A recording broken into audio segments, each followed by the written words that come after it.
Right. So I went to Xinjiang twice this year. The first time I went by myself, well, with a couple of colleagues. And the second time we were taken on this kind of government sponsored tour with officials guiding us the whole way. And that was actually very helpful because we were able to compare and contrast what the official line was versus what we were able to see by ourselves. And to be frank, the contrast was quite stark. But what we were seeing on the government tour was naturally what the government wanted us to see, which was everything being fine, tourism, tourist sites kind of refurbished and ready to receive visitors. We saw lots and lots of performances in dancing Uyghurs. But, when we went by ourselves, it was quite a different story. There was clearly still a lot of fear. On the surface, things do look like they've returned quite a bit back to normal, but you just spend a little bit of time there and you start to realize that everyone is still pretty much terrified. Yes, you give the example of, in one opportunity, talking to a storeholder who was telling you about declining sales, and then she was very quickly told that that was kind of out of bounds to talk to you. So that undercurrent seems to remain. Is it as avert as it was, say, 4 years ago with this really serious security crackdown? Right. So if you go to Xinjiang today as a visitor, I think it's possible to go and to feel like things are relatively normal. The first time I went to Xinjiang about 3, 4 years ago, it was one of the scariest places I'd ever been to, if not the scariest. Undercover police were following us everywhere. There were police stations, every couple hundred meters. Sometimes you'd see 4 police stations on one intersection. Everyone would be wearing, armor. There'd be armored police vehicles rumbling down the streets. And there would just be not that many people out, especially not any young men. And there was just this palpable atmosphere of visceral fear in the air. Anyone we would talk to, people, the shadowy people following us would come up to them and speak to them, and that would be it. More recently, I think the authorities have really tried to tone things down. It's not clear if, that's in response to international criticism or if it's because that was the plan all along. But, a lot of the barbed wire, a lot of the surveillance cameras have been taken down. But when we go, we're still being followed by undercover police, men that appear to be undercover police. And so, it feels as though things have relaxed, but that doesn't mean that the underlying systems of control and oppression haven't disappeared. They're still very much there. They're just much more invisible.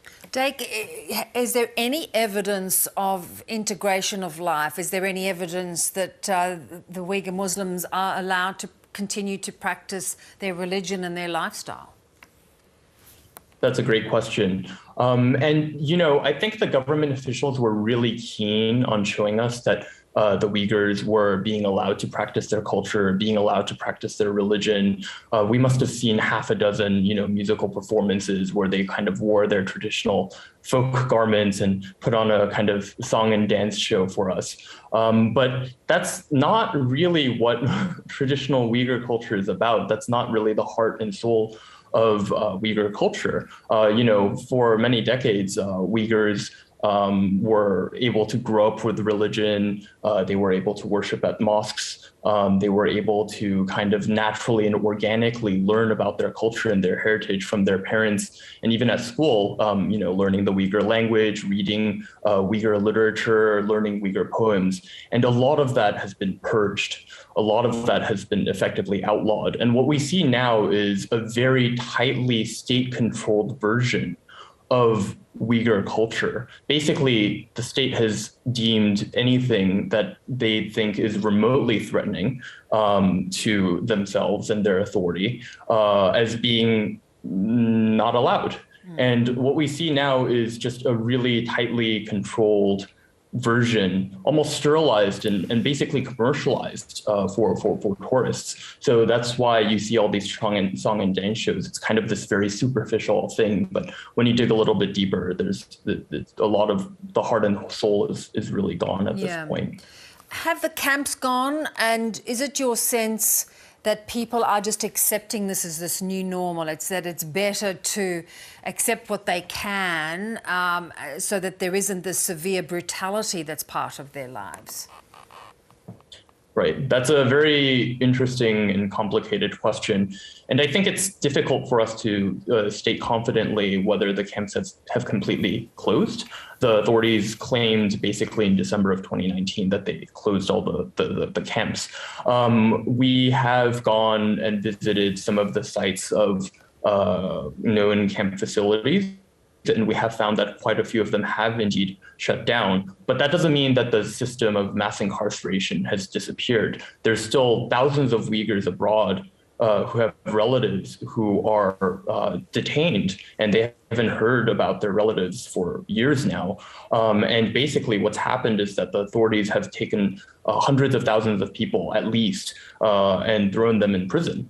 They've built these massive new facilities to hold hundreds and hundreds of thousands of Uyghurs and other ethnic minorities in Xinjiang. And so, this system of mass incarceration is still very much in place. It poses a dilemma, doesn't it, for the outside world, because there has been intense criticism of China. It looks as if they're trying to, stage manage what life is like in Xinjiang. So how does the outside world keep up a protest about this? Mm-hmm. Yeah, I think that's also a very tricky question, and one which politicians are definitely trying to answer. As a journalist, I think it's hard for me to comment directly. But what I will say is that, over the experience of the past few years, it seems like the Xinjiang authorities have been paying very close attention to what is being said about them and government policy in the region. And in some cases, it does appear as though they have been reacting correspondingly. We do know in certain specific instances of relatives outside of China who have put pressure, kind of public campaigns to have their relatives released. And in some of those cases, that actually has seen a degree of success. So, I think it's hard, again, for me to say exactly what specific measures might be taken, but it's pretty clear that the authorities are reacting to the kind of the public pressure and the international criticism that they've been facing for their actions in the region. Dake, it's so fascinating to get your insights and the fact that you were still allowed in there. So really important access for us to understand. Thanks so much for joining us. Thank you very much for having me.